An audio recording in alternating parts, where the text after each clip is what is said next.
League ಹಂತದಲ್ಲಿ ಇನ್ನೂ 2 ಪಂದ್ಯಗಳು ಬಾಕಿ ಇರುವಂತೆಯೇ ಆರ್ಸಿಬಿ ಈ ಸಲ ಪ್ಲೇ ಆಫ್ಗೆ ಕಾಲಿಟ್ಟಿದೆ.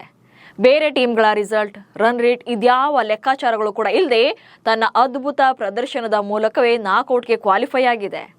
ವಿಷಯ ಅಂದ್ರೆ ಈ ಸೀಸನ್ ಅಲ್ಲಿ ಆರ್ಸಿಬಿಯ ಈ ಸಕ್ಸಸ್ಫುಲ್ ಜರ್ನಿ ಹಿಂದೆ 3 ಮೇಜರ್ ಮಾಸ್ಟರ್ ಸ್ಟ್ರೋಕ್ಸ್ ಇದೆ. ಆ 3 ಗೇಮ್ ಪ್ಲಾನ್ಗಳು ವರ್ಕೌಟ್ ಆಗಿದ್ರಿಂದಲೇ ಯಶಸ್ಸನ್ನ ಕಾಣೋಕೆ ಸಾಧ್ಯವಾಗಿರೋದು. ಏನದು ಅನ್ನೋದನ್ನೇ ಹೇಳ್ತೇನೆ. ನಾನು ಶಾಂತ. ನೀವು ಸುದ್ದಿಯಾನದ ಸಬ್ಸ್ಕ್ರೈಬರ್ ಆಗೋದಕ್ಕೆ ಮರಿಬೇಡಿ.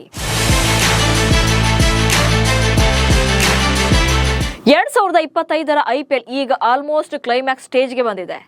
ಮೇ 27ಕ್ಕೆ ಲೀಗ್ ಹಂತದ ಪಂದ್ಯಗಳೆಲ್ಲ ಮುಗಿದು ಆನಂತರ ಪ್ಲೇ ಆಫ್ಸ್ ಬ್ಯಾಟಲ್ ಶುರುವಾಗುತ್ತೆ. ಜೂನ್ 3ರಂದು ಗ್ರ್ಯಾಂಡ್ ಫಿನಾಲೆ ನಡೆಯಲಿದ್ದು ಚಾಂಪಿಯನ್ ಯಾರಾಗ್ತಾರೆ ಎನ್ನುವಂತ $1 ಮಿಲಿಯನ್ ಪ್ರಶ್ನೆಗೆ ಉತ್ತರ ಸಿಗಲಿದೆ. ಸೊ ಈ ಸೀಸನ್ ಅಲ್ಲಿ ಕ್ರಿಕೆಟ್ ಪ್ರೇಮಿಗಳೆಲ್ಲ ಮೆಚ್ಚಿದಂತ ಟೀಮ್ ಅಂದ್ರೆ ಅದು ಆರ್ಸಿಬಿ. IPL ಹಿಸ್ಟ್ರಿಯಲ್ಲಿ ಈ season one of the best. ಹೀಗಾಗಿ ಚಾಂಪಿಯನ್ ಪಟ್ಟಕ್ಕೆ ಇರುವಂತಹ ನೆಚ್ಚಿನ ತಂಡಗಳಲ್ಲಿ ಆರ್ಸಿಬಿ ಕೂಡ ಒಂದಾಗಿದೆ.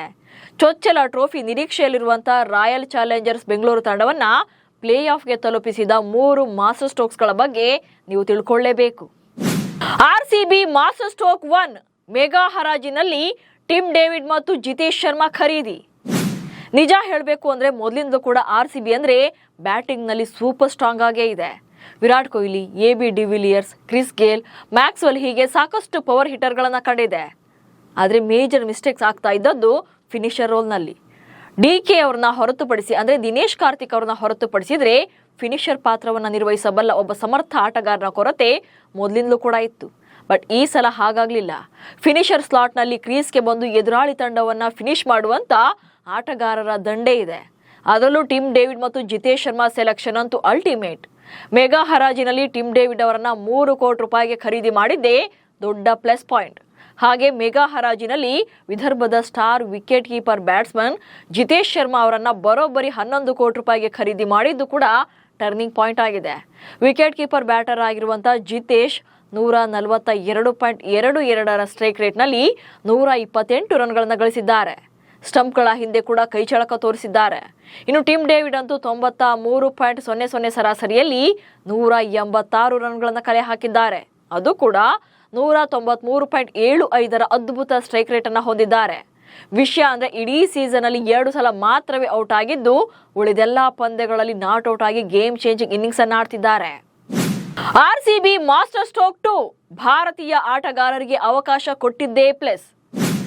ಆರ್ಸಿಬಿ ತಂಡದಲ್ಲಿ ಸಾಕಷ್ಟು ಅಂತಾರಾಷ್ಟ್ರೀಯ ಪ್ಲೇಯರ್ಸ್ ಇದ್ದಾರೆ. ಬಟ್ ಇವರೆಲ್ಲ ಹೆಚ್ಚು ವಿದೇಶಿಗರೇ ಆಗಿದ್ದಾರೆ. ಇನ್ನು ವಿಶ್ವ ಕ್ರಿಕೆಟ್ನ ಸ್ಟಾರ್ ಬ್ಯಾಟರ್ ವಿರಾಟ್ ಕೊಹ್ಲಿ ಕೂಡ ಆರ್ಸಿಬಿ ತಂಡದಲ್ಲೇ ಇದ್ದಾರೆ.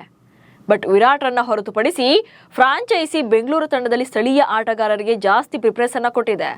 ತಂಡಕ್ಕೆ ಗಣನೀಯ ಕೊಡುಗೆ ನೀಡ್ತಾ ಇರುವಂತಹ ಭಾರತೀಯ ಆಟಗಾರರ ಮೇಲೆ ನಂಬಿಕೆ ಇಟ್ಟು ಅವಕಾಶಗಳನ್ನು ಕೂಡ ನೀಡ್ತಾ ಇದೆ. ರಜತ್ ಪಾಟಿದಾರ್ ಅವರನ್ನ ಈ ವರ್ಷ ಹೊಸ ನಾಯಕನನ್ನಾಗಿ ನೇಮಿಸುವುದರ ಜೊತೆಗೆ ಕೃನಾಲ್ ಪಾಂಡ್ಯ, ದೇವದತ್ ಪಡಿಕ್ಕಲ್ ಹಾಗೆ ಯಶ್ ದಯಾಳ್ ಅವರಂತಹ ಆಟಗಾರರಿಗೆ ಕ್ರೂಷಿಯಲ್ ಟೈಮ್ಗಳಲ್ಲಿ ತಮ್ಮ ಸಾಮರ್ಥ್ಯವನ್ನ ಪ್ರೂವ್ ಮಾಡೋಕೆ ಅವಕಾಶ ಕೊಟ್ಟಿದೆ. ಮೊದಲೆಲ್ಲ ಸ್ಟಾರ್ಡಮ್ಗೆ ಮಾತ್ರ ಇಂಪಾರ್ಟೆನ್ಸ್ ಕೊಡ್ತಾ ಇದ್ರು.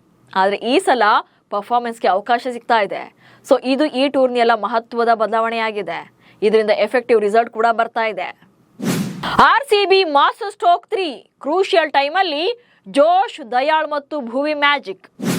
ಡೇ 1ನಿಂದಲೂ ಆರ್ಸಿಬಿಗೆ ಬ್ಯಾಟಿಂಗ್ ದೊಡ್ಡ ಸಮಸ್ಯೆ ಆಗಿಲ್ಲ ಅಂದ್ರೂ ಕೂಡ ಬೌಲಿಂಗ್ ಮಾತ್ರ ಫೇಲ್ಯೂರ್ ಇದ್ದೇ ಇತ್ತು.